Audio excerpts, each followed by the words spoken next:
Hello and welcome to this video playing Mtan 1951. Okay,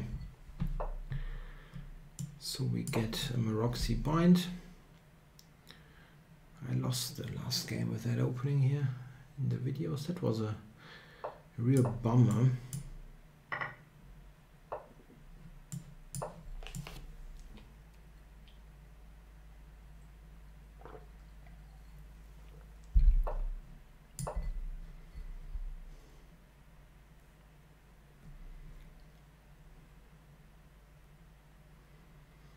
Yeah, here black has a couple of moves. Castles, d6, knight g4. I think knight g4 is quite interesting, and he does that. It is not played often, but it is a quite interesting line.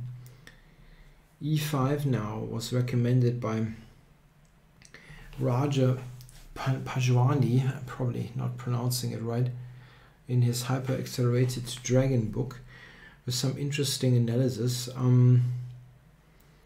It is a fairly non-typical position for Maroczy bind. Okay, yeah, this is not as critical.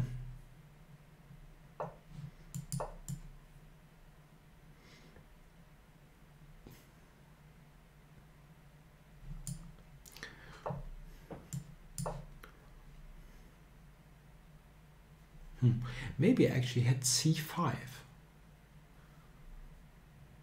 Maybe here I had c5, preventing him, I don't know. Okay, I just played a normal move. Bishop d7, yeah. We can do all the standard things here.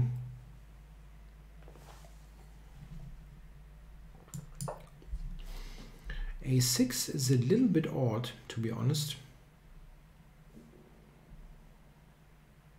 Knight d5. Could have thought about knight d5 one move earlier, actually. Okay, I would like to go knight d5 in this position to use the weakened b6 square.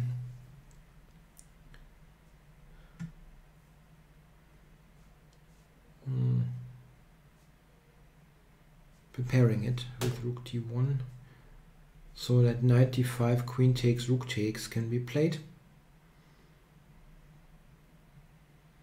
I had c5 again. I keep missing the idea of c5 somehow. And again, I can play c5. Yeah, now I think I will do it, right? Maybe he has something like rook d8 takes bishop e6 or so. Yeah, that cannot be brilliant either.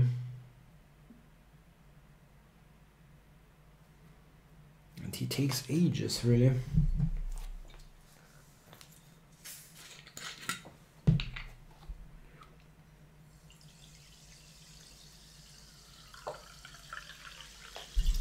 Yeah, this is a similar idea to what I described, to play rook d8 here.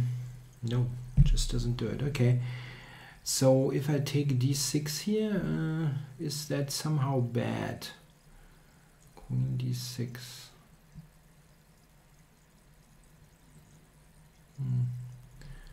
Don't see why I shouldn't do it.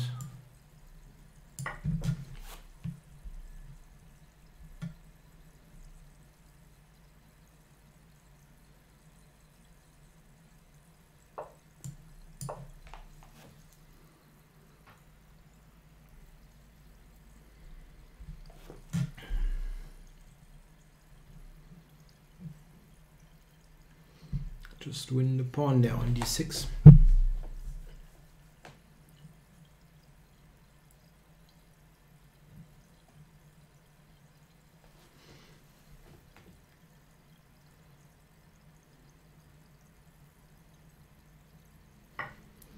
Yeah, I've got basically everything nicely covered.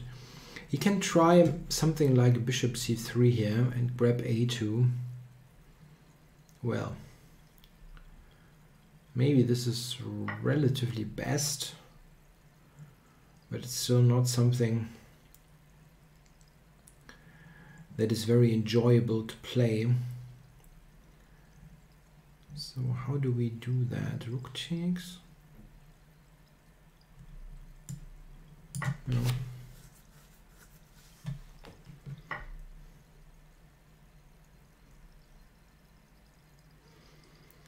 I have rook a1 now.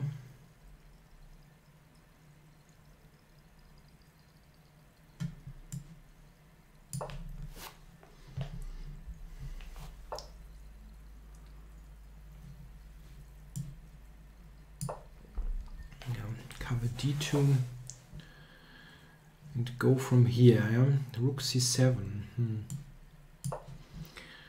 It's not something you can.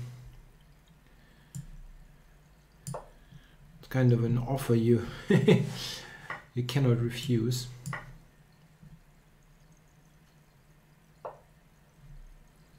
Ouch.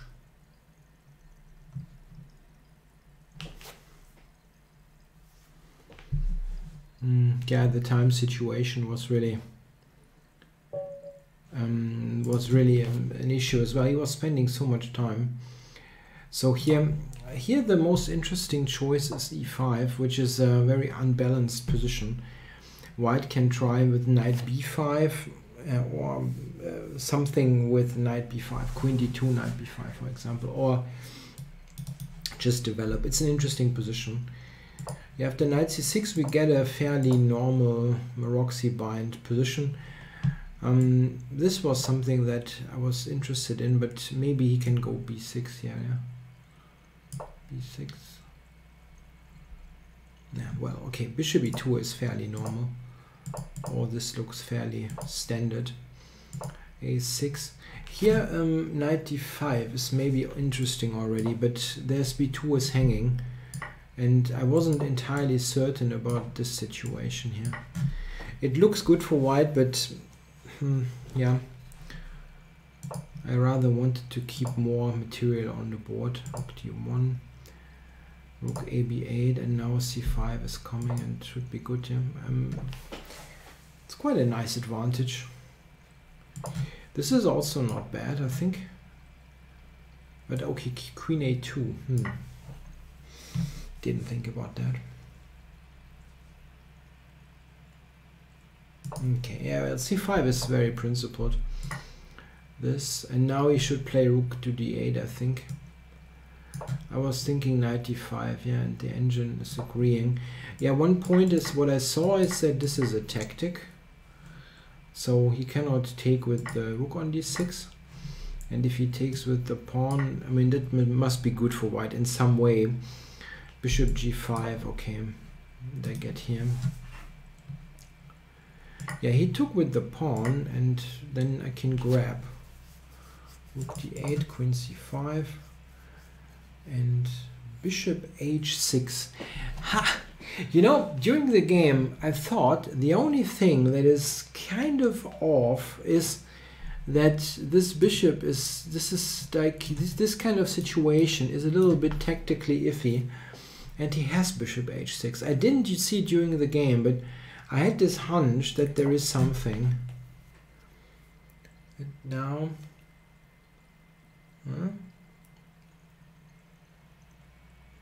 I probably have to move the rook here. And then the engine wants to take here. Wow. Yeah, that would have saved him probably. Here, this is very nice for white.